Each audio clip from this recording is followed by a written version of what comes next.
Hi friends, നമ്മൾ ഇന്ന് ഉണ്ടാക്കാൻ പോകുന്നത് ചീര മാങ്ങാക്കറിയാണ്.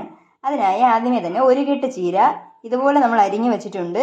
ഇതിപ്പോൾ തോരനൊക്കെ അരിയുന്നതിനേക്കാളും വലുതായിട്ടാണ് നമ്മൾ അരിഞ്ഞു വെച്ചിരിക്കുന്നത്. ഇതിൽ ഇളം തണ്ട് മാത്രമേ നമ്മൾ എടുത്തിട്ടുള്ളൂ. നല്ലപോലെ മൂത്തുപോയ തണ്ടെല്ലാം കളഞ്ഞിട്ടുണ്ട്. ആദ്യമേ തന്നെ ചട്ടി അടുപ്പത്ത് വെച്ചിട്ട് അതിലേക്ക് ഈ ചീര തട്ടിക്കൊടുക്കുക.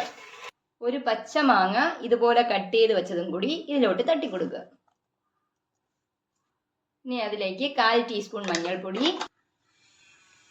1 ടീസ്പൂൺ കാശ്മീരി മുളക് പൊടി, 1/4 ടീസ്പൂൺ ഉപ്പ്, ഒരു കപ്പ് വെള്ളവും കൂടെ ചേർത്ത് കൊടുത്ത് നല്ലപോലെ മിക്സ് ചെയ്ത് കൊടുക്കുക. ഈ സമയത്തൊന്നും നമ്മൾ തീ കത്തിച്ചിട്ടില്ല. ഇനി നമുക്ക് തീ കത്തിച്ചു കൊടുക്കാം. ഇനി ഇത് അടച്ചു വെച്ച് വേവിക്കുക. ഇനി ഈ സമയം നമുക്ക് കൂട്ടിനുള്ള ചേരുവ അരച്ചിട്ട് വരാം. അതിനായിട്ട് ആദ്യമേ തന്നെ 1 കപ്പ് തേങ്ങ ചിരകിയത്, 3 പച്ചമുളക്, 1/4 ടീസ്പൂൺ ചെറിയ ജീരകം, ഇത്രയും ചേർത്തിട്ട് ഇനി ജസ്റ്റ് ഒന്ന് ക്രഷ് ചെയ്തെടുത്തിട്ട് വരാം.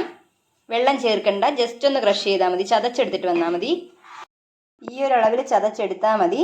ഇനി നമുക്കിത് മാറ്റി വയ്ക്കാം.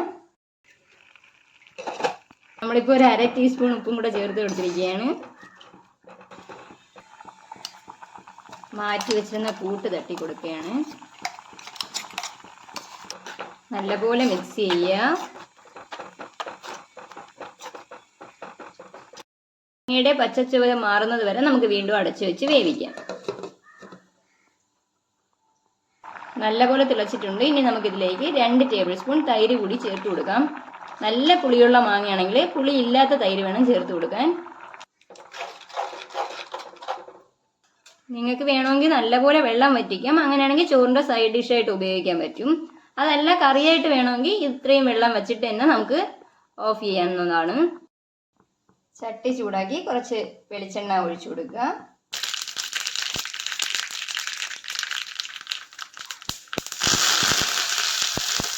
രണ്ട് വറ്റൽമുളകും കുറച്ച് കറിവേപ്പിലയും കൂടെ ചേർത്ത് നല്ലപോലെ വഴറ്റിയെടുക്കുക. എന്നിട്ട് ഇത് നമുക്ക് കറിയിലേക്ക് ഒഴിച്ചു കൊടുക്കണം. ഇത്രയേ ഉള്ളൂ, നമ്മുടെ ചീര മാങ്ങാക്കറി റെഡിയായിരിക്കുകയാണ്. എല്ലാവരും വീട്ടിലപ്പോൾ ട്രൈ ചെയ്ത് നോക്കണം. എല്ലാവർക്കും എന്തായാലും ഇഷ്ടപ്പെടും.